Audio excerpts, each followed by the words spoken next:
Student, আমি প্রিয়াঙ্কা বৈদ্য চলে এসেছি আরেকটা নতুন ভিডিও নিয়ে। আজকে যেটা নিয়ে আলোচনা করব, east West institute of medical science and research. একদম নতুন, তোমাদের 2024-এই এই কলেজটা খুলেছে এবং প্রাইভেট মেডিকেল কলেজ। তো এর আগেও কিন্তু আমি প্রাইভেট মেডিকেল কলেজ নিয়ে অনেকগুলো ভিডিও বানিয়ে দিয়েছিলাম এবং প্রত্যেকটা কলেজের কাট অফের ভিডিও 2024-এর দেওয়া আছে। যারা দেখোনি অবশ্যই সেগুলো দেখে নেবে। তো আজকে ফি স্ট্রাকচার নিয়ে বিশেষ করে আলোচনা করব এবং কিছু ডিটেলসও বলবো। তো দেখো, এই কলেজটা হচ্ছে পূর্ব বর্ধমানে অবস্থিত একটা প্রাইভেট মেডিকেল কলেজ। তো এখানে যে ফি স্ট্রাকচারটা রয়েছে সেটা দুটো ভাগে তোমরা জানো যে প্রাইভেট মেডিকেল কলেজের দুটো ভাগ আছে। একটা হচ্ছে স্টেট কোটাতে ভর্তি হয়, আরেকটা হচ্ছে ম্যানেজমেন্ট কোটাতে ভর্তি হয়। তো স্টেট কোটাতে যেটা হয় সেটা হচ্ছে তোমাদের যে র্যাঙ্ক বেরোয় আর কি, যে নাম্বারটা পাও সেটা অনুযায়ী তোমাদের মোটামুটি ধরে রাখো যে প্রায় গভর্নমেন্ট মেডিকেল কলেজে যে নাম্বারটা যায় তার থেকে কিছু পরিমাণ কম যায় আর কি প্রাইভেট মেডিকেল কলেজগুলোতে, ঠিক আছে, স্টেট কোটাতে পেতে গেলে। আর ম্যানেজমেন্ট কোটাতে বলতে গেলে খরচটা অনেকটাই বেশি এবং তোমাদের নিটে কোয়ালিফাইং মার্কসটা দরকার হয়, ঠিক আছে।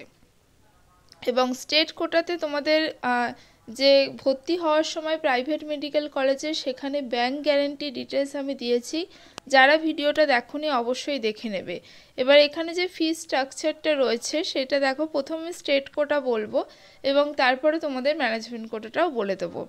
তো স্টেট কোটাতে যেটা তোমাদের টোটাল যেটা লাগবে অ্যামাউন্টটা, তোমাদের পুরো কোর্সের জন্য টোটাল যে অ্যামাউন্টটা সেটা হচ্ছে 25,51,000, ঠিক আছে।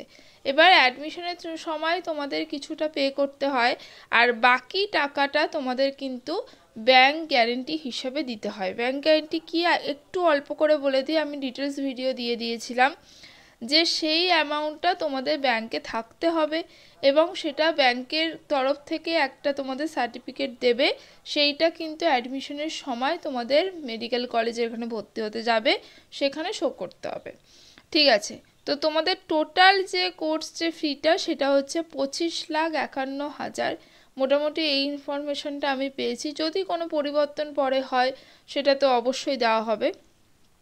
দেখো, এর মধ্যে তোমাদের অ্যাডমিশনের সময়, অ্যাডমিশন ফি বলছি না কিন্তু, অ্যাডমিশনের সময় যে অ্যামাউন্টটা পে করতে হবে এই কলেজের জন্য, এক একটা কলেজে এক এক রকমের অ্যামাউন্ট থাকে, ঠিক আছে, প্রাইভেট কলেজের কথা বলছি।